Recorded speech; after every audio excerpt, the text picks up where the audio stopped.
According to data released this week by a group called Urban Digs, Donald Trump's properties in New York have watched their value plummet since he was elected president in 2016. But not just losing value here, losing value there, not just kind of going down suddenly.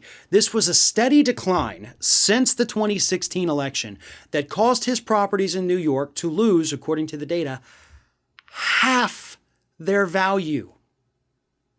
Half their value.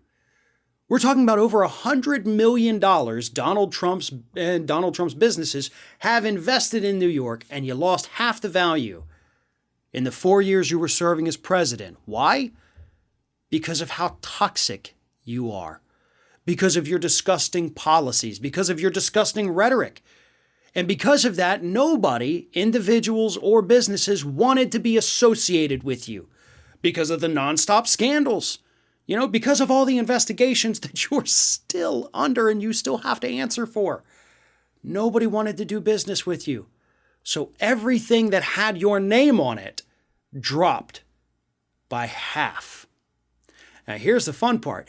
Even Trump-owned properties that had removed his name, but they still owned, still dropped in value by 17%. Meanwhile, overall property value in Manhattan only dropped by a total of 9%. So no, it wasn't just, well, all the real estate went down. Sure, it all went down. But Trump-themed properties, Trump-branded properties went down more than any other properties. And again, it's all because of this man's greed and arrogance.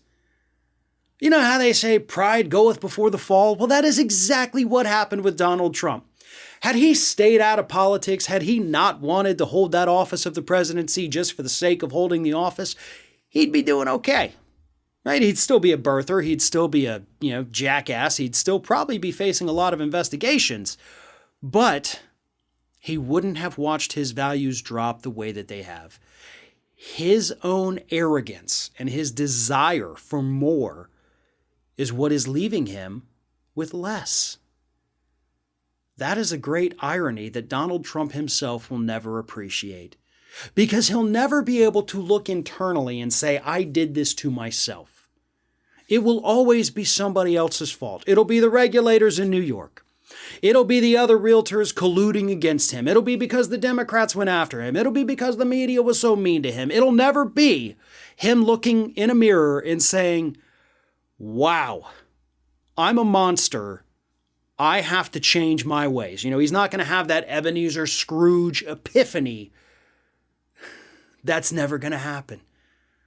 Those are fantasies. Those are fairy tales. This man is going to keep up his toxicity to the point where eventually anything that has the Trump brand on it is going to be viewed as slightly more valuable than garbage.